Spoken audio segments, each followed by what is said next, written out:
ಮಿತ್ರರೇ, ತಮಗೆಲ್ಲರಿಗೂ ನಮಸ್ಕಾರಗಳು. ವಿಶೇಷವಾಗಿ ಕ್ರೋಧಿನಾಮ ಸಂವತ್ಸರಕ್ಕೆ ತಮಗೆಲ್ಲರಿಗೂ ಸ್ವಾಗತ ಸುಸ್ವಾಗತ. ವಸಂತ ಋತು ಚೈತ್ರ ಮಾಸಕ್ಕೆ ಸ್ವಾಗತ. ಭೂಮಿ ತನ್ನ ಪರಿಕ್ರಮಣವನ್ನು ತನ್ನ ಆದಿಯಲ್ಲಿ ಯಾವ ಬಿಂದುವಿನಿಂದ ಪ್ರಾರಂಭಿಸಿ ಅದೇ ಬಿಂದುವನ್ನು ಮತ್ತೆ ಪ್ರವೇಶಿಸಿ ಒಂದು ದಿನವನ್ನು, ಭೂಮಿಗೆ ಒಂದು ದಿನವನ್ನು, ಮನುಷ್ಯನಿಗೆ ಒಂದು ವರ್ಷವನ್ನು ಪೂರೈಸುತ್ತೋ ಅದೇ ರೀತಿಯಾಗಿ ಒಂದೊಂದು ಯುಗಗಳನ್ನು ಕೂಡ ಕಳೆದುಕೊಂಡು ಬಂದಂತಹ ಈ ಭೂಮಿ ಮತ್ತೆ ತನ್ನ ಹೊಸ ಪರಿಕ್ರಮಣವನ್ನು ಪ್ರಾರಂಭಿಸುವುದಕ್ಕೆ ಅದೇ ಒಂದು ಬಿಂದುವನ್ನು ಪ್ರವೇಶ ಮಾಡಿರುವುದರಿಂದ ಆ ಮೂಲಕ ಹಸಿರಿನ ಒಂದು ಹಸಿರು ಗುಚ್ಛದಿಂದ ಕಂಗೊಳಿಸುವಂತಹ ಈ ಭೂಗೋಳ ಅತ್ಯಂತ ಪ್ರಾಕೃತಿಕ ವಿಸ್ಮಯ, ಕೌತುಕ. ಆ ಒಂದು ಕೌತುಕಕ್ಕೆ ತಮಗೆ ಸ್ವಾಗತ. ಮಿತ್ರರೇ, ಈ ಚೈತ್ರ ಮಾಸ ಯಾವ ರೀತಿಯಾದಂತಹ ಗ್ರಹಸ್ಥಿತಿಯನ್ನು ಹೊಂದಿದೆ ಎಂಬುದಾಗಿ ಚಿಂತಿಸಿ ನೋಡೋಣ. ಇಲ್ಲಿ ಮುಖ್ಯವಾಗಿ ಕಂಡುಬರುವಂಥದ್ದು, ಈ ಒಂದು ಚೈತ್ರ ಮಾಸದಲ್ಲಿ ಕುಂಭ, ಮೀನ, ಮೇಷರಾಶಿ ಮತ್ತು ವೃಷಭ ರಾಶಿಗಳಲ್ಲೇ ಗ್ರಹದ ಅತ್ಯಂತ ಹೆಚ್ಚಿನ ಒಂದು ಸ್ಥಿತಿತ್ವ ಇರುವಂಥದ್ದು. ಹಾಗೆಯೇ ಕನ್ಯಾದಲ್ಲಿ ಮಾತ್ರ ಕೇತುವಿನ ಒಂದು ಗೋಚರ ಕಾಣುವಂಥದ್ದು. ಅತಿ ಮುಖ್ಯವಾಗಿ ಈ ಚೈತ್ರ ಮಾಸದಲ್ಲಿ ಅನೇಕ ಗ್ರಹಸ್ಥಿತಿಯ ಬದಲಾವಣೆಗಳು. ಬುಧನು ಮೀನರಾಶಿಯನ್ನು ಕುಂಭದಿಂದ, ಕುಜನು ಮೀನರಾಶಿಯನ್ನು ಕುಂಭದಿಂದ, ಹಾಗೆಯೇ ಈ ಮೀನರಾಶಿಯಿಂದ ರವಿಯು ಮೇಷರಾಶಿಯನ್ನು, ಮೇಷರಾಶಿಯಿಂದ ಗುರುವು ವೃಷಭ ರಾಶಿಯನ್ನು ಪ್ರವೇಶಿಸುವ ವಿಶಿಷ್ಟವಾದಂತಹ ಮಾಸ ಈ ಚೈತ್ರ ಮಾಸ. ಇದು 9ನೇ ತಾರೀಕು ಏಪ್ರಿಲ್ನಿಂದ 8 ಮೇವರೆಗೆ ಗ್ಯಾಗ್ರಿನ್ ಕ್ಯಾಲೆಂಡರ್ ಪ್ರಕಾರ ಇರತಕ್ಕಂಥ ಚೈತ್ರ ಮಾಸ. ಬನ್ನಿ ಮಿತ್ರರೇ, ಈ ಒಂದು ಗ್ರಹಸ್ಥಿತಿಯಿಂದ ನಿಮ್ಮ ರಾಶಿಯಲ್ಲಿ ಯಾವ ವ್ಯತ್ಯಾಸಗಳು ಅಥವಾ ಯಾವ ರೀತಿಯಾದ ಶುಭ ಫಲಗಳಿದೆ ಎಂತೆಂತಹ ಶುಭ ಫಲಗಳನ್ನು ನೀವು ಅನುಭವಿಸುವುದಕ್ಕೆ ಸಾಧ್ಯ, ಅದಕ್ಕೆ ಪ್ರತಿಬಂಧಕ ವಿಷಯಗಳೇನು ಎಂಬುದಾಗಿ ಸರಿಯಾಗಿ ವಿಚಾರ ಮಾಡೋಣ. ಮಿತ್ರರೇ, ಈ ವಿಡಿಯೋವನ್ನು ಕೊನೆ ತನಕ ತಪ್ಪದೆ ನೋಡಬೇಕಾಗಿ ತಮ್ಮಲ್ಲಿ ನಾನು ವಿನಂತಿ ಮಾಡ್ಕೊಳ್ತೇನೆ. ಯಾಕೆಂದರೆ ವಿಡಿಯೋದ ಕೊನೆಯಲ್ಲೂ ಕೂಡ ಅತಿ ಉಪಯುಕ್ತವಾದಂತಹ ಅತ್ಯುತ್ತಮವಾದ ಮಾಹಿತಿ ನಿಮಗೆ ಖಂಡಿತವಾಗಿ ಲಭ್ಯ ಇದೆ. ಹಾಗಾಗಿ ಈ ವಿಡಿಯೋವನ್ನು ಎಲ್ಲೂ ಸ್ಕಿಪ್ ಮಾಡದೆ ಖಂಡಿತವಾಗಿ ಸಂಪೂರ್ಣವಾದ ರೀತಿಯಲ್ಲಿ ಇದನ್ನು ನೋಡಬೇಕಾಗಿ ತಮ್ಮಲ್ಲಿ ನಾನು ವಿನಂತಿ ಮಾಡ್ಕೊಳ್ತೇನೆ. ಅಷ್ಟೇ ಅಲ್ಲ, ಯಾರು ಚಾನಲನ್ನು ಸಬ್ಸ್ಕ್ರೈಬ್ ಮಾಡಿದರೂ ಈಗ ಮಾಡ್ತೀರಾ, ಲೈಕ್ ಮಾಡ್ತೀರಾ ಅಂತ ನಾನು ಭಾವಿಸ್ತೇನೆ.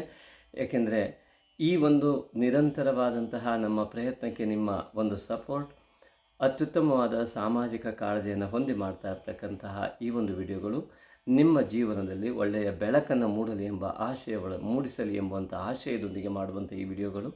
ಅದೇ ರೀತಿಯಾಗಿ ಸರಿಯಾದ ಮಾರ್ಗದರ್ಶನ ಕೊಡುವಂತಹ ಪ್ರಾಮಾಣಿಕ ಪ್ರಯತ್ನ ಮಾಡಲಿಕ್ಕೆ ನಾವು ಮುಂದಾಗಿದ್ದಕ್ಕೆ ನಿಮ್ಮ ಒಂದು ಸಂಪೂರ್ಣ ಸಹಕಾರ, ಇವೆಲ್ಲವೂ ಕೂಡ ನಿಮ್ಮಿಂದ ನಾವು ಬಯಸಿದ್ದೇವೆ.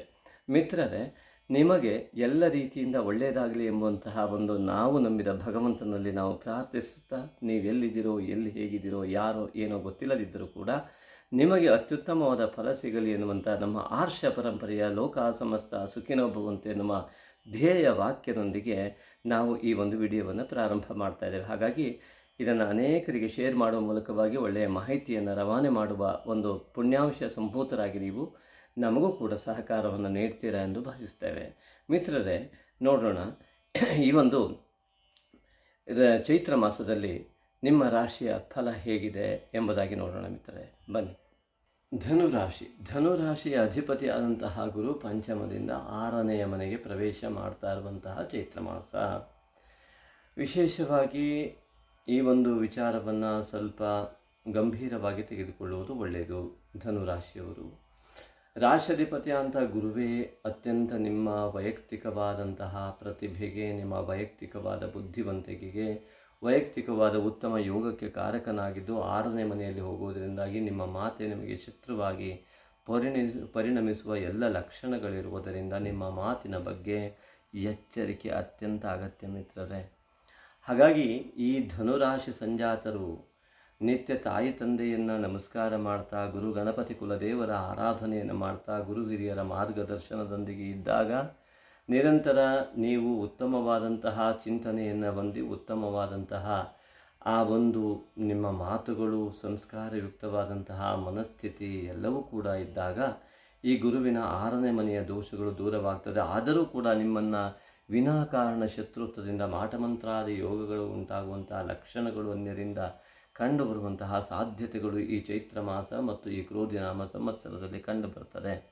ಅದನ್ನು ಜಯಿಸುವುದಕ್ಕಾಗಿಯೇ ನಿಮ್ಮಲ್ಲಿ ಆ ಶತ್ರುತ್ವದ ಭಾವವನ್ನು ಮೊದಲು ತೊಡೆದು ಹಾಕಿದಾಗ ಸ್ವಾಭಾವಿಕವಾಗಿ ಎದುರುಗಡೆಯ ಶತ್ರು ಅರ್ಧ ನಿರ್ಬಲನಾಗ್ತಾನೆ. ಯಾವಾಗ ನಾವು ಕೂಡ ಶತ್ರುತ್ವವನ್ನು ನಾವು ಬೆಳೆಸ್ತಾ ಹೋಗ್ತೀವಿ, ಎದುರುಗಡೆ ಶತ್ರು ಮತ್ತು ಪ್ರಬಲನಾಗ್ತಾ ಹೋಗ್ತಾನೆ. ವಾಲಿಯ ನೆನಪಾಗ್ತದೆ. ಎಲ್ಲಿ ಯುದ್ಧವನ್ನು ಮಾಡಲು ಬಂದಾಗ ತನ್ನ ಎದುರಾಳಿಯ ಅರ್ಧ ಬಲ ತನಗೆ ಬರಲಿ ಅಂತ, ಆಗ 1.5 ಬಲವನ್ನು ಅನುಭವಿಸುವ ವಾಲಿಯಂತೆ ನಾವು ಕೂಡ ನಮ್ಮ ಶತ್ರುತ್ವವನ್ನು, ನಾವು ಯಾರನ್ನು ಶತ್ರುಗಳು ಅಂತ ಭಾವಿಸ್ತೇವೋ ಅವರನ್ನು ಮಿತ್ರತ್ವದಂತೆ ನಾವು ಪರಿಗಣಿಸ್ತಾ ಬಂದಾಗ ಅವರ ಶತ್ರುತ್ವ ದುರ್ಬಲವಾಗ್ತಾ ಹೋಗ್ತದೆ ಎನ್ನುವಂಥದ್ದು ಕೂಡ ಸತ್ಯವೇ. ಆದ್ದರಿಂದ ದೈವ ಬಲ ಹೆಚ್ಚಿಗೆ ಸಿಗುವಂತಹ ರೀತಿಯಲ್ಲಿ ನಾವು ಬದುಕಿದಾಗ ಅನೇಕ ವಿಧವಾದ ದೋಷಗಳನ್ನು ಕಳೆದುಕೊಳ್ಳುವಂಥ ಯೋಗ ಈ ಜನ್ಮದಲ್ಲೇ ಬರ್ತದೆ. ಯಾವ ದೋಷಗಳು ಅನೇಕ 7 ಜನ್ಮಗಳಿಂದ ಬಂದರೂ ಕೂಡ ಆ ದೋಷಗಳನ್ನು ನಿವಾರಣೆ ಮಾಡಿಕೊಳ್ಳಲೇ ಈ ಜನ್ಮ ಇದೆ ಎಂಬುದಾಗಿಯೇ ತಿಳಿದು ತಾಯಿ ತಂದೆಯನ್ನು ಗೌರವಿಸ್ತಾ ನಿರಂತರ ಗುರು ಆರಾಧನೆಯನ್ನು ಮಾಡ್ತಾ ಗುರು ಮಾರ್ಗದರ್ಶನವನ್ನು ಪಡೆಯುತ್ತಾ ದೇವತೆಗೆ ಶರಣಾಗುತ್ತಾ ನಮ್ಮ ಕುಲದೇವರಾದ ಆರಾಧನೆಯನ್ನು ಮಾಡ್ತಾ ಅಹಂಕಾರವೆನ್ನುವ ಅಜ್ಞಾನವನ್ನು ನಿರ್ಮೂಲನೆ ಮಾಡಿ ನಿರಹಂಕಾರವೆನ್ನುವಂತಹ ಸುಜ್ಞಾನದೆಡೆಗೆ ನಮ್ಮ ಬುದ್ಧಿಯನ್ನು ಸಂಸ್ಕಾರಯುಕ್ತವಾಗಿ ಮಾಡಿಕೊಳ್ಳುತ್ತಾ ಬರ್ತೇವೋ, ಇಂತಹ ಒಂದು ಗೋಚಾರದಲ್ಲಿ 6ನೇ ಮನೆಯಲ್ಲಿ ಗುರು ಬಂದರೂ ಕೂಡ ಅದರ ಉತ್ತಮ ಫಲವನ್ನೇ ನಾವು ಅನುಭವಿಸಲು ಸಾಧ್ಯ. ಆದ್ದರಿಂದ ಮಿತ್ರರೇ, ನಮಗೆ ಉತ್ತಮ ಫಲ ಸಿಗಲೇಬೇಕು ಎನ್ನುವ ಚಿಂತನೆ ಧನುರಾಶಿಯವರಿಗೆ ಇದ್ದರೆ ಖಂಡಿತವಾಗಿಯೂ ರಾಶ್ಯಾಧಿಪತಿಯ 6ನೇ ಮನೆಯಿಂದ ಉಂಟಾಗುವ ದೋಷವನ್ನು ನಿವಾರಿಸುವತ್ತ ನಾವು ನಿರಂತರವಾಗಿ ನಮ್ಮ ಬುದ್ಧಿಶಕ್ತಿಯನ್ನು ಹರಿಬಿಡಬೇಕಾಗತ್ತೆ. ಅದಕ್ಕಾಗಿ ಹೇಳಿದಂತೆ ತಾಯಿ ತಂದೆ ನಮಸ್ಕಾರ ಇತ್ಯಾದಿಗಳು, ಅದರಲ್ಲೂ ಕೂಡ ಚತುರ್ಥಾಧಿಪತಿಯಾಗಿ ಸುಖಸ್ಥನಾದಂತಹ ಗುರುವು 6ನೇ ಮನೆಗೆ ಹೋದಾಗ ನಮ್ಮ ಸುಖವು ಇಲ್ಲದಂತಹ ಮನಸ್ಥಿತಿಯನ್ನು ನಾವು ಒಂದು ಅತೃಪ್ತ ಜೀವನವನ್ನು ನಡೆಸುವಂತಹ ಕ್ರಿಯೆಯಿಂದ ಹೊರಬರಬೇಕು. ಇದ್ದಿದ್ದರಲ್ಲೇ ತೃಪ್ತಿಯನ್ನು ಹೊಂದುವಂತಹ ಮನೋಭಾವನೆಯನ್ನು ಬೆಳೆಸಿಕೊಂಡಾಗ ಚತುರ್ಥಾಧಿಪತಿಯ ಆ ಶತ್ರುಕ್ಷೇತ್ರಗತತ್ವ ಎನ್ನುವಂತಹ ದೋಷ ನಿವಾರಣೆ ಆಗ್ತದೆ. ಅದೇ ರೀತಿಯಾಗಿ ಮಿತ್ರರೇ, ಇನ್ನು ಚತುರ್ಥದಲ್ಲಿ ಶುಕ್ರ ಬುಧ ಕುಜ ರಾಹುವಿನ ಯುತಿಯಿಂದಾಗಿ ಏಕಾದಶಾಧಿಪತಿ ಲಾಭಾಂಶದ ಅಧಿಪತಿ ಶತ್ರುಕ್ಷೇತ್ರದ ಅಧಿಪತಿಯಾದ ಶುಕ್ರನು ಕೂಡ ಅಲ್ಲಿ ಮುಜುಗರಕ್ಕೆ ಒಳಗಾದಂತಹ ಲಕ್ಷಣಗಳು ಕಂಡುಬರುವುದರಿಂದ ಅತೃಪ್ತ ಮನಸ್ಸು, ಅತಿಯಾಗಿ ಕಾಡುವಂತಹ ಮನಸ್ಥಿತಿ ಇದ್ದಲ್ಲಿ, ಯಾವುದೇ ನಿರ್ಣಯವನ್ನು ತೆಗೆದುಕೊಳ್ಳುವಲ್ಲಿ ಗೊಂದಲ ಇದ್ದಲ್ಲಿ ದಯವಿಟ್ಟು ನಮ್ಮನ್ನು ಸಂಪರ್ಕಿಸಿ. ಯಾಕೆಂದರೆ 4 ಗ್ರಹಗಳ ಏಕಪ್ರಭಾವ, ಆ 4 ಗ್ರಹಗಳ ಯುತಿ ಮೀನರಾಶಿಯಲ್ಲಿ ಕಾಲಿನ ಭಾಗದಲ್ಲಿ ಆಗಿರುವುದರಿಂದ ಧನುರಾಶಿ ಅಧಿಪತಿಯಾದ ಗುರುವಿನ ಇನ್ನೊಂದು ರಾಶಿಯಾದಂಥ ಧನುರಾಶಿ ಅದು ಅತಿ ಉತ್ತಮವಾದ ಫಲವನ್ನು ನೀಡುವಲ್ಲಿ ಯಶಸ್ವಿಯನ್ನು ಆಗದೇ ಇರುವಂತಹ ಸಂದರ್ಭಗಳೇ ಅತಿ ಹೆಚ್ಚಿರುವುದರಿಂದ ನಿಮ್ಮ ಜಾತಕದ ಪರಿಶೀಲನೆ, ನಿಮ್ಮ ಈ ಕುಟುಂಬದ ರೀತಿಯಲ್ಲಿ ಬಂದಂತಹ ಯಾವುದೇ ರೀತಿಯ ದೋಷಗಳಿಗೆ ಪ್ರಶ್ನೆ ಚಿಂತನೆ, ಆ ಮೂಲಕವಾಗಿ ಸರಿಯಾದ ಮಾರ್ಗದರ್ಶನ ಮಾಡಲಿಕ್ಕೆ ನಮಗೂ ಕೂಡ ಖಂಡಿತವಾಗಿಯೂ ಸಾಧ್ಯವಾಗ್ತದೆ.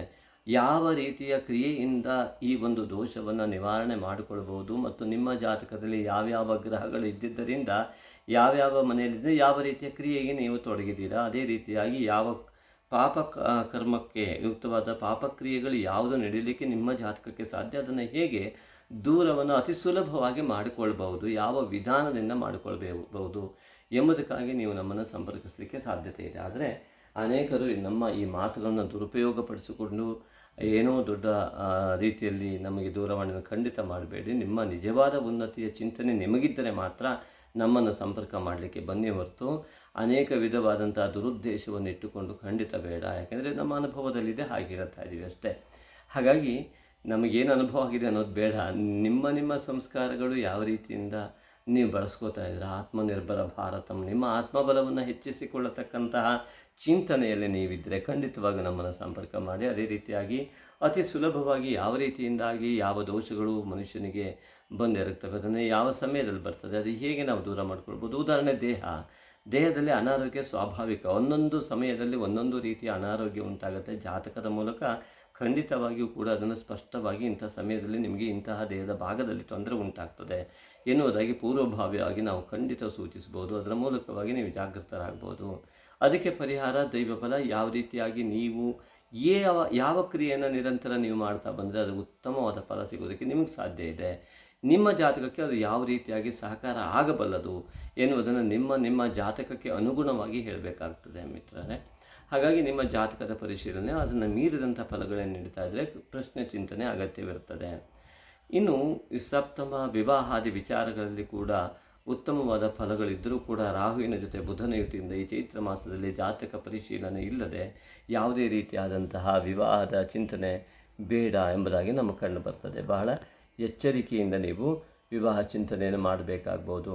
ಹಾಗೆಯೇ ಮಿತ್ರರೇ, ಸಪ್ತಮದ ಒಂದು ಚಿಂತನೆ ಆಯಿತು, ವಿವಾಹಾದಿ ವಿಚಾರಗಳು. ಅದೇ ರೀತಿಯಾಗಿ ಇನ್ನು ನಂತರದಲ್ಲಿ ಉದ್ಯೋಗಕ್ಕೆ ಬುಧನೇ ಅಧಿಪತಿಯಾಗಿ ವಿವಾಹ ಮತ್ತು ಉದ್ಯೋಗಕ್ಕೆ ಎರಡಕ್ಕೂ ಕೂಡ ಅಲ್ಲಿ ಯಾವುದೋ ಒಂದು ರೀತಿಯಾದ ಸಂಕೇತಗಳು ಒಂದಕ್ಕೊಂದು ಪೂರಕವಾಗಿರುವುದರಿಂದಾಗಿ ವಿವಾಹದ ವಿಚಾರದಲ್ಲಿ ನಿಮ್ಮ ಜಾತಕದ ಪರಿಶೀಲನೆ ಖಂಡಿತ ಅಗತ್ಯ ಇದೆ. ಆದರೆ ಆಂಜನೇಯನ ಆರಾಧನೆ ನಿಮಗೆ ಸ್ವಲ್ಪ ಹೆಚ್ಚಿನ ಬಲವನ್ನು ಕೊಡ್ತದೆ ಎಂಬುದಾಗಿ ಇಲ್ಲಿ ಕಂಡು ಬರ್ತಾ ಇದೆ. ಯಾವ ರೀತಿ ಮಾಡಬೇಕು ಎನ್ನುವುದನ್ನು ನಮ್ಮನ್ನು ಸಂಪರ್ಕ ಮಾಡಿದಾಗ ಹೇಳ್ತೀವಿ. ಹನುಮಾನ್ ಚಾಲಿಸ್ ಇತ್ಯಾದಿಗಳನ್ನು ಹೇಳ್ತಾ ಬನ್ನಿ, ಅದು ಕೂಡ ನಿಮಗೆ ಅತ್ಯಂತ ಸಹಾಯ ಆಗಬಲ್ಲದು. ಅದೇ ರೀತಿಯಾಗಿ ಇನ್ನು ಲಾಭಾಂಶಗಳನ್ನು ನೋಡಲಿಕ್ಕೆ ಹೋದರೆ ಶುಕ್ರನೇ ಆಗಿದ್ದು ರಾಹುಯುತಿಯನ್ನು ಹೊಂದಿದ್ದು ಪಂಚಮಕ್ಕೆ ಪ್ರವೇಶ ಆಗ್ತಾ ಇರತಕ್ಕಂತಹ ಶುಕ್ರನ ಸ್ಥಿತಿಗತಿಗಳನ್ನು ಅನೇಕ ವಿಧವಾದಂಥ ಉತ್ತಮ ಫಲಗಳು ಖಂಡಿತ ಆಗಿದೆ. ಆದರೆ ಅದನ್ನು ಸ್ವೀಕರಿಸುವಂತಹ ಶಕ್ತಿಯನ್ನು ನೀವು ಬೆಳೆಸ್ಕೊಳ್ಬೇಕಾಗತ್ತೆ ಮಿತ್ರರೇ. ಹಾಗಾಗಿ ಯಾವುದೇ ರೀತಿಯಾದಂತಹ ಉತ್ತಮವಾದ ಫಲಗಳು ನಿಮಗೆ ಖಂಡಿತವಾಗಿಯೂ ಸಿಗಲಿ ಎಂಬುದಾಗಿ ನಾವು ಆಶಿಸ್ತೇವೆ. ನಿಮ್ಮ ಉತ್ತಮ ಸಂಸ್ಕಾರಕ್ಕೆ ತಕ್ಕಂಥ ಕಮೆಂಟನ್ನು ಮಾಡಿ. ಹಾಗೆ ಈ ಒಂದು ಆತ್ಮನಿರ್ಭರ ಭಾರತಂತೆ ನಿಮ್ಮ ಎಲ್ಲ ಆತ್ಮವಾದವನ್ನು ಜಾಸ್ತಿ ಮಾಡ್ಕೊಳ್ತಾ ಜೀವನವನ್ನು ಉತ್ತಮ ಮಾಡಿಸ್ಕೊಳ್ಳಿ. ಅದೇ ರೀತಿಯಾಗಿ ಮಿತ್ರರು ಇನ್ನೊಂದು ವಿಚಾರ ಇದೆ, ಅದಕ್ಕೆ ಹೋಗುವ ಮುನ್ನ ನಾನು ಮತ್ತೊಮ್ಮೆ ಹೇಳ್ತೇನೆ, ಚಾನಲ್ ಸಬ್ಸ್ಕ್ರೈಬ್ ಮಾಡದಿದ್ದರೆ ದಯವಿಟ್ಟು ಸಬ್ಸ್ಕ್ರೈಬ್ ಮಾಡಿ. ಅನೇಕರಿಗೆ ಇದನ್ನು ಶೇರ್ ಮಾಡುವ ಮೂಲಕ ಉತ್ತಮ ಮಾಹಿತಿಯನ್ನು ರವಾನೆ ಮಾಡಿ. ಆ ಮೂಲಕವಾಗಿ ನಿಮ್ಮ ಒಂದು ಉತ್ತಮ ಕ್ರಿಯೆಯಿಂದಾಗಿ ಉತ್ತಮ ಫಲವನ್ನು ನೀವು ಸ್ವಾಭಾವಿಕವಾಗಿ ಗೊತ್ತಿಲ್ಲದ ಪುಣ್ಯದ ಕೆಲಸಕ್ಕೆ ಕೈ ಹಾಕಿದಂಥ ಒಂದು ಮಹಾಫಲವನ್ನು ಪಡೆಯುವಂಥರಾಗಿ ಅಂಥ ಉತ್ತಮ ಸಂಸ್ಕಾರ ನಿಮ್ಮದಾಗಿದೆ ಅನ್ನುವಂಥ ಭಾವಿಸ್ತಾ ನಮ್ಮ ಮುಂದಿನ ಹೆಜ್ಜೆ ಮಿತ್ರರೇ, ವ್ಯಾಪಾರ ವ್ಯವಹಾರ ಮತ್ತು ನಿತ್ಯ ವ್ಯವಹಾರಾದಿಗಳನ್ನು ಮಾಡುವಾಗ ನಮಗೆ ಯಾರ ಜೊತೆಗೆ ಸಹಕಾರ ಬೇಕು ಎನ್ನುವುದಾಗಿ ಯಾರ ಸಹಕಾರ ನಮಗೆ ಸಿಗೋದಕ್ಕೆ ಸಾಧ್ಯ. ನಮ್ಮ ಜೀವನದ ಉನ್ನತಿಯ ಪಥಕ್ಕೆ ಹೋಗುವಾಗ ಅನೇಕ ಕಷ್ಟಗಳು ಸ್ವಾಭಾವಿಕವಾಗಿರುವಾಗ ಯಾರ ಸಹಕಾರ ನಮಗೆ ಸಾಧ್ಯ. ಉದಾಹರಣೆ, ಮೆಟ್ಟಿಲುಗಳನ್ನು ಏರ್ತಾ ಹೋಗ್ತಾ ಇದ್ದೇವೆ, ಪಕ್ಕಕ್ಕೆ ಒಂದು ಹಿಡಿಕೆ ಇದ್ದಾಗ ಹಿಡಿದುಕೊಂಡು ನಾವು ಮೇಲೆ ಏರಲಿಕ್ಕೆ ಅನುಕೂಲ ಆಗ್ತದೆ. ಹಿಡಿಕೆಯನ್ನು ಹಿಡಿದುಕೊಂಡು ಇರ್ತೇವೋ ಹಾಗೆ ಇರ್ತೀವೋ ನಮ್ಮ ಶಕ್ತಿಗನುಸಾರವಾಗಿರ್ತದೆ. ಹಾಗಾಗಿ ಯಾರ ಸಹಕಾರ ಎಷ್ಟೊತ್ತಿಗೆ ಎಲ್ಲಿ ಯಾವುದು ಬೇಕಾಗುತ್ತದೆ ಅನ್ನೋದು ಜೀವನದಲ್ಲಿ ಗೊತ್ತಿಲ್ಲ. ಆದರೆ ಯಾವ ರಾಶಿಯವರ ಸಹಕಾರ ನಿಮಗೆ ಅತಿ ಉತ್ತಮವಾಗಿ ಸಿಗಬಲ್ಲದು ಎಂಬುದಾಗಿ ನಾವಿಲ್ಲಿ ಹೇಳ್ಬೋದು. ಆದ್ದರಿಂದ ಈ ಒಂದು ಧನು ರಾಶಿಯವರಿಗೆ, ಮುಖ್ಯವಾಗಿ ಮಕರ ರಾಶಿಯವರ ಒಂದು ಸಹಕಾರ ಅತಿ ಹೆಚ್ಚಿನ ರೀತಿಯಲ್ಲಿ ಸಿಗುವಂಥದ್ದು, ನಿಮ್ಮ ಕುಟುಂಬದ ಅನೇಕ ದೋಷಗಳಿಗೆ ಮಾರ್ಗದರ್ಶನ ಮಾಡ್ತಕ್ಕಂಥದ್ದು, ಅನೇಕ ವಿಧವಾದಂತಹ ಹಣಕಾಸಿನ ಹರಿವಿಗೆ ಅನೇಕ ವಿಧವಾದಂತಹ ಸಹಾಯವನ್ನು ಇವರ ಮೂಲಕ ಮಕರ ರಾಶಿ ಸಂಜಾತದಿಂದ ನೀವು ಪಡೀಲಿಕ್ಕೆ ಸಾಧ್ಯ ಇದೆ ಮಿತ್ರರೇ. ಅದೇ ರೀತಿಯಾಗಿ ಮಕರ ರಾಶಿಯವರಲ್ಲದೇ ಇನ್ನು ಮಿಥುನ ರಾಶಿಯವರಿಂದಲೂ ಅತ್ಯುತ್ತಮವಾದಂಥ ಸಹಕಾರ ಧನು ರಾಶಿಯವರಿಗೆ ಕಂಡು ಬರ್ತದೆ. ಇನ್ನು ತುಲಾ ರಾಶಿಯವರಿಂದಲೂ ಕೂಡ ಅತಿ ಉತ್ತಮವಾದಂತಹ ಫಲವೇ ಕಂಡು ಬರ್ತದೆ. ಇನ್ನು ಸಿಂಹ ರಾಶಿಯಿಂದಲೂ ಕೂಡ ಅನೇಕ ವಿಧವಾದಂಥ ದೈವಿ ಬಲ ಸಿಗುವಂಥ ಲಕ್ಷಣಗಳು ನಿಮ್ಮ ಜೊತೆಗೆ ಈ ಸಿಂಹ ರಾಶಿಯವರು ಇದ್ದಾಗ ಸ್ವಾಭಾವಿಕವಾಗಿ ನಿಮಗೆ ಆಗದ ಕೆಲಸವೂ ಆಗುವಂಥ ಲಕ್ಷಣಗಳಿರ್ತದೆ. ಹೀಗೆ ಅನೇಕ ವಿಧವಾದ ಸಹಕಾರ ಇದಿಷ್ಟು ಈ ಮಕರ ರಾಶಿಯವರಿಂದ, ಮಿಥುನ ರಾಶಿಯವರಿಂದ ಮತ್ತು ಸಿಂಹ ರಾಶಿ ಮತ್ತು ತುಲಾ ರಾಶಿಯವರಿಂದ ಅತ್ಯುತ್ತಮವಾದಂತಹ ಫಲ ಪಡೆಯುವಂಥ ಯೋಗ ನಿಮ್ಮದಾಗಿದೆ. ಅದೇ ರೀತಿಯಾಗಿ ಯಾರ ಜೊತೆ ಜಾಗೃತವಾಗಿ ವ್ಯವಹಾರಗಳನ್ನು ಮಾಡಬೇಕಾಗತ್ತೆ. ಮನೆಯಲ್ಲೇ ಕುಟುಂಬದಲ್ಲೇ ಯಾರು ಈ ರಾಶಿಯವರಿದ್ದರೆ ಇವರಿಗೆ ಸ್ವಲ್ಪವಾಗಿ ಅವರ ಜೊತೆ ಹೇಗೆ ವ್ಯವಹರಿಸಬೇಕು ಅನ್ನೋದನ್ನು ಕಲ್ತ್ಕೊಳ್ಬೇಕಾಗತ್ತೆ. ಯಾವ ರಾಶಿಯವರು ಅಂತ ನೋಡಿದಾಗ ಸಾಮಾನ್ಯವಾಗಿ ವೃಷಭ ರಾಶಿಯವರ ಜೊತೆ ಜಾಗೃತರಾಗಿರಿ, ಕಟಕ ರಾಶಿಯವರ ಜೊತೆ ಜಾಗೃತರಾಗಿರಿ, ವೃಶ್ಚಿಕ ರಾಶಿಯವರ ಜೊತೆ ಜಾಗೃತರಾಗಿರಿ. ಆ ಮೂಲಕವಾಗಿ ಜಾಗೃತವಾಗಿ ಅತ್ಯಂತ ಎಚ್ಚರಿಕೆಯಿಂದ ವ್ಯವಹಾರಾದಿಗಳನ್ನು ಮಾಡುವ ಮೂಲಕವಾಗಿ ಧನು ರಾಶಿಯವರು ಅತ್ಯುತ್ತಮವಾದ ಫಲವನ್ನು ಪಡೆಯುವಂತಾಗಲಿ. ಇನ್ನು ವಿಚಾರ ಅಂತಂದರೆ ವಿದ್ಯೆಗೂ ಕೂಡ ಉತ್ತಮವಾದ ಫಲ ಇದರಲ್ಲಿದೆ. ಈ ಚೈತ್ರ ಮಾಸದಲ್ಲಿ ಖಂಡಿತವಾಗಿಯೂ ಇದೆ. ಅದೇ ರೀತಿಯಾಗಿ ನಿಮ್ಮ ಜಾತಕಕ್ಕೆ ಅನುಗುಣವಾಗಿ ಅನೇಕ ಬದಲಾವಣೆಗಳು ಆಗ್ಬೋದು. ಉದ್ಯೋಗದಲ್ಲೂ ಕೂಡ ಅತ್ಯುತ್ತಮವಾದ ಫಲವನ್ನೇ ನಾವಿಲ್ಲಿ ಕಂಡು ಬರ್ತದೆ. ಹಣಕಾಸಿನ ವ್ಯವಹಾರದಲ್ಲೂ ಕೂಡ ಕಂಡು ಬರ್ತದೆ. ಆದ್ದರಿಂದ ನಿಮಗೆ ನಿಮ್ಮ ದೇವತಾರಾಧನೆ, ನಿಮ್ಮ ತಾಯಿ ತಂದೆ ಮೇಲೆ ನೀವು ಕೊಟ್ಟ ಗೌರವ, ನೀವು ಸಮಾಜದಲ್ಲಿ ಬದುಕಿದ ರೀತಿ, ನೀವು ಯಾವ ರೀತಿಯ ಆ ಒಂದು ಪುಣ್ಯಾಂಶವನ್ನು ಹೊಂದಿದ್ದೀರಿ, ಯಾವ ರೀತಿಯ ಉತ್ತಮ ಸಂಸ್ಕಾರವನ್ನು ಹೊಂದಿದ್ದೀರಿ ಅನ್ನೋದರ ಮೇಲೆ ಕೇವಲ ಹಣವೊಂದೇ ಯಾವತ್ತೂ ಕೂಡ ಅದು ಕೊನೆಯದಾಗಿ ಉಳಿಯೋದಿಲ್ಲ. ಹಣದ ಜೊತೆಗೆ ಸಂಸ್ಕಾರ ಮುಖ್ಯವಾಗಿರ್ತದೆ. ಹಾಗಾಗಿ ಎಲ್ಲವೂ ಕೂಡ ನಿಮ್ಮದಾಗಲಿ ಅಂತ ಹೇಳಿ ಈ ಭಾರತಾಂಬೆ ಮತ್ತೊಮ್ಮೆ ಸಂಪೂರ್ಣವಾಗಿ ಉತ್ತಮ ಪುಣ್ಯಾಂಶ ಸಂಜಾತರಿಂದಲೇ ಶೋಭಾಯಮಾನವಾಗಲಿ, ಉತ್ಸಾಹ ಭರಿತರಾಗಿರಲಿ ಅಂತ ನಾವು ಬಯಸ್ತೇವೆ. ಅದಕ್ಕಾಗಿ ನಿಮಗೂ ಕೂಡ ಈ ಒಂದು ಆ ಜ್ಞಾನಾದಿ ದೇವತೆ ಸರಸ್ವತಿಯ ಸಂಪೂರ್ಣ ಅನುಗ್ರಹದ ಮೂಲಕವಾಗಿ ಆ ಜ್ಞಾನ ಜಾಗೃತಿಯಾಗಿ ನಿಮಗೂ ನಿಮ್ಮ ಕುಟುಂಬಕ್ಕೂ ನಿಮಗೆ ಒಳ್ಳೆಯದಾಗಲಿ, ನಿಮ್ಮ ಕುಟುಂಬಕ್ಕೆ ಒಳ್ಳೆಯದಾಗಲಿ, ನಿಮ್ಮ ದೇಶಕ್ಕೆ ಒಳ್ಳೆಯದಾಗಲಿ, ನಿಮ್ಮ ಚಿಂತನೆ ನಿಮ್ಮದು ಬರಲಿ. ಆ ಒಂದು ಚಿಂತನೆಯ ಜೊತೆಗೆ ನೀವು ಪರಿಪಕ್ವವಾದ ಮನಸ್ಥಿತಿಯಿಂದ ಗಟ್ಟಿಯಾದಂತಹ ದೃಢವಾದ ನಿರ್ಧಾರವನ್ನು ಭವಿಷ್ಯಕ್ಕಾಗಿ ತೆಗೆದುಕೊಳ್ಳುವಂತಹ ಸ್ಪಷ್ಟವಾದಂತಹ ಧನಾತ್ಮಕ ಚಿಂತನೆ ನಿಮ್ಮಲ್ಲೇ ಮೈಗೂಡಿಸಿಕೊಳ್ಳಿ. ಆ ಮೂಲಕವಾಗಿ ಉತ್ತಮ ಹೆಜ್ಜೆಯನ್ನು ಇಡುವ ಮೂಲಕವಾಗಿ ನೋಡಿ, ಈ ವಿಡಿಯೋಗಳನ್ನು ಕೂಡ ಅನೇಕರಿಗೆ ಶೇರ್ ಮಾಡುವ ಮೂಲಕವಾಗಿ ದಯವಿಟ್ಟು ಉತ್ತಮ ಮಾರ್ಗದರ್ಶನ ಮಾಡ್ತೀರಾ ಅಂತ ನಾವು ಭಾವಿಸ್ತೇವೆ. ಅಂಥ ಉತ್ತಮ ಸಂಸ್ಕಾರ ಸಂಜಾತರಾದ ನಿಮಗೆ ನಾವು ಅತ್ಯಂತ ಆತ್ಮೀಯವಾಗಿ ಭಗವಂತನಲ್ಲಿ ಪ್ರಾರ್ಥನೆ ಮಾಡಿಕೊಳ್ತೇವೆ. ನಿಮಗೂ ನಿಮ್ಮ ಕುಟುಂಬಕ್ಕೂ ಹಾಗೂ ಈ ನಿಮ್ಮ ಹಳ್ಳಿಯ ಜನರಿಗೂ ಅಥವಾ ನಿಮ್ಮ ಊರಿನ ಜನರಿಗೂ, ನಿಮ್ಮ ಗ್ರಾಮದ ಜನರಿಗೂ ಅಥವಾ ನಿಮ್ಮ ಸಿಟಿಯ ಜನರಿಗೂ, ನಿಮ್ಮ ಜಿಲ್ಲೆ, ತಾಲೂಕು, ದೇಶ ಎಲ್ಲರಿಗೂ ಕೂಡ ಒಳ್ಳೆಯದಾಗಲಿ ಅಂತ ನಾವು ಭಾವಿಸ್ತೇವೆ. ಯಾಕೆಂದರೆ ಆರ್ಷ ಸನಾತನ ಪರಂಪರೆ ಲೋಕಾ ಸಮಸ್ತ ಸುಖಿನೋ ಭವಂತು ಅಂತ ಹೇಳಿದೆ. ಹಾಗಾಗಿ ಅಂತಹ ಉತ್ತಮ ಚಿಂತನೆಯೊಂದಿಗೆ ನಿಮಗೆಲ್ಲ ಅತ್ಯುತ್ತಮವಾದ ಜೀವನವಾಗಲಿ. ಈ ಕ್ರೋಧಿನಾಮ ಸಂವತ್ಸರ ಕ್ರೋಧದಿಂದ ಮುಕ್ತವಾಗಿ ತಾಳ್ಮೆಯ ದಿನಗಳಾಗಿ ಪರಿವರ್ತಿತವಾಗಿ ವಸಂತ ಋತುವಿನ ಚೈತ್ರ ಮಾಸ ಭೂಗೋಳ ಹರಿದ್ವರ್ಣದಿಂದ ತುಂಬಿದಂತೆ ನಿಮ್ಮ ಜೀವನ ಮತ್ತು ಭಾರತಾಂಬೆ ಹರಿದ್ವರ್ಣದಿಂದ ಸಂತೋಷಯುಕ್ತವಾಗಿ ಸಾಗಲಿ ಎಂಬುದಾಗಿ ನಾವು ನಮ್ಮ ಭಗವಂತನಲ್ಲಿ ಪ್ರಾರ್ಥಿಸ್ತೇವೆ. ಲೋಕ ಸಮಸ್ತ ಸುಖಿನೋ ಭವಂತು.